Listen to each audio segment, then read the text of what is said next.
కీలక ఫైళ్ల clearance ఆలస్యంపై CM Chandrababu అసహనం వ్యక్తం చేశారు. మంత్రులు, కార్యదర్శుల సమావేశంతో ఆయన తన అసంతృప్తి వ్యక్తం చేశారు. ఈ ఆఫీసుల్లో ఫైళ్ల క్లియరెన్స్ ప్రక్రియ వేగవంతం చేయాలని ముఖ్యమంత్రి నారా చంద్రబాబు నాయుడు అధికారులను ఆదేశించారు.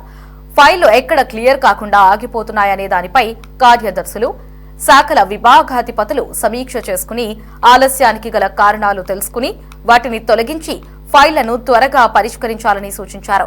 ఆర్థికేతర ఫైళ్లు ఎట్టి పరిస్థితుల్లోనూ పెండింగ్ లో ఉండకూడదని స్పష్టం చేశారు. ఈ సంబంధించి మరింత సమాచారాన్ని మా కరెస్పాండెంట్ రామకృష్ణ ఫోన్లో అందిస్తారు.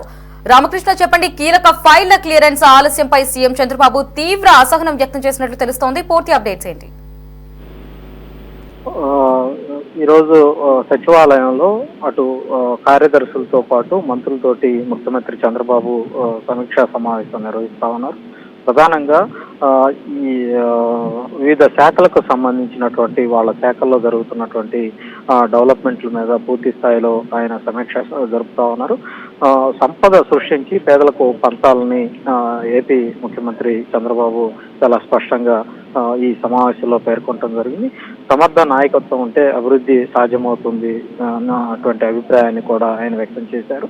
ప్రధానంగా ఈ ఫైళ్ల క్లియరెన్స్ కు సంబంధించినటువంటి వ్యవహారం మీద ఆయన కొంత అధికారుల వ్యవహార శైలి మీద ఆయన ఈ సమావేశంలో ప్రస్తావించినటువంటి పరిస్థితి ఉంది. గత 5 ఏళ్ల విధ్వంసంతో చాలా వెనుకబడిపోయి ఉన్నాం. నెమ్మదిగా ఒక్కొక్క సమస్యను కూడా అధిగమిస్తూ ముందుకెళ్తున్నటువంటి పరిస్థితి ఉంది.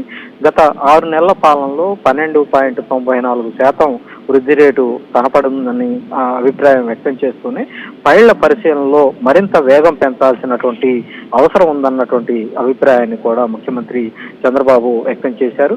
వచ్చినటువంటి సమస్యలపై త్వరగా నిర్ణయం తీసుకోవాల్సినటువంటి అవసరం ఉంది. కొంతమంది కనీసం స్పందించటం లేదు. ఎందుకంటే త్వరగా ఇప్పుడు ఉన్నటువంటి పరిస్థితుల్లో పాలనలో వేగం పెంచాలంటే త్వరితగతినటువంటి సమస్యల పరిష్కారంపై ఒక నిర్ణయం తీసుకోవాలి. అప్పుడే వాటిని సక్రమంగా పరిష్కరించినప్పుడే ఫలితాలు కూడా మంచిగా వస్తాయన్నటువంటి అభిప్రాయాన్ని కూడా ముఖ్యమంత్రి వ్యక్తం చేశారు. ఇదేదో కొంతమందిని మనసును గాయపరచాలన్నటువంటి ఉద్దేశం కాదు. వ్యవస్థ పూర్తిగా మెరుగుపడాల్సినటువంటి అవసరం ఉందన్నటువంటి అభిప్రాయాన్ని వ్యక్తం చేశారు.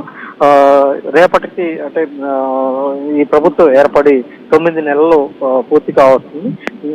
గత 5 ఏళ్ల కాలంలో వైసీపీ ప్రభుత్వ పాలనలో ప్రజలు ఏమాత్రం కూడా తీవ్రమైనటువంటి ఇబ్బందులను ఎదుర్కోవాల్సినటువంటి పరిస్థితి ఎదుర్కోవాల్సి వచ్చింది.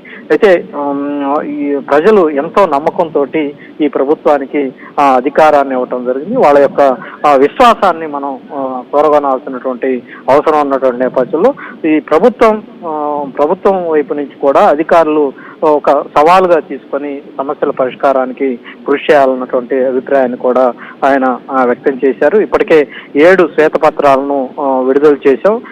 నిర్వీర్యమైనటువంటి వ్యవస్థలను గాడిలో పెట్టే ప్రయత్నం చేస్తా ఉన్నామని కూడా ఆయన స్పష్టంగా చెప్పారు. స్వర్ణాంధ్ర 2047 ద్వారా లక్ష్యాలను నిర్దేశించుకొని ఆ లక్ష్యాల సాధన కోసం ముందుకెళ్లే పరిస్థితి అయితే కనిపిస్తా ఉంది. 15% వృద్ధి రేటుతో మన ఆర్థిక వ్యవస్థ సుస్థిరపరచాల్సినటువంటి బాధ్యత అధికారులకు పైన ఉందన్నటువంటి అభిప్రాయాన్ని కూడా ముఖ్యమంత్రి చంద్రబాబు వ్యక్తం చేశారు. ఒకవైపు రాష్ట్రం అప్పుల్లో కూరుకుపోయింది. ఆ అప్పుల నుంచి బయటపడాల్సినటువంటి పరిస్థితి ఒకవైపు ఉంటే, మరోవైపు ప్రజల సమస్యలను పరిష్కరించాల్సినటువంటి బాధ్యత ఈ ప్రభుత్వం ఉందన్నటువంటి అభిప్రాయాన్ని కూడా వ్యక్తం చేశారు. ఏదేమైనప్పటికీ కూడా ఈ ఫైల్స్ క్లియరెన్స్ వ్యవహారంలో కార్యదర్శులు కావచ్చు, ఇతర అధికారులంతా కూడా వేగంగా పనిచేసేలా ముందుకు వెళ్లాలన్నటువంటి సూచనను కూడా ముఖ్యమంత్రి చంద్రబాబు సూచించడం జరిగింది. Right Ramakrishna, thanks for the updates.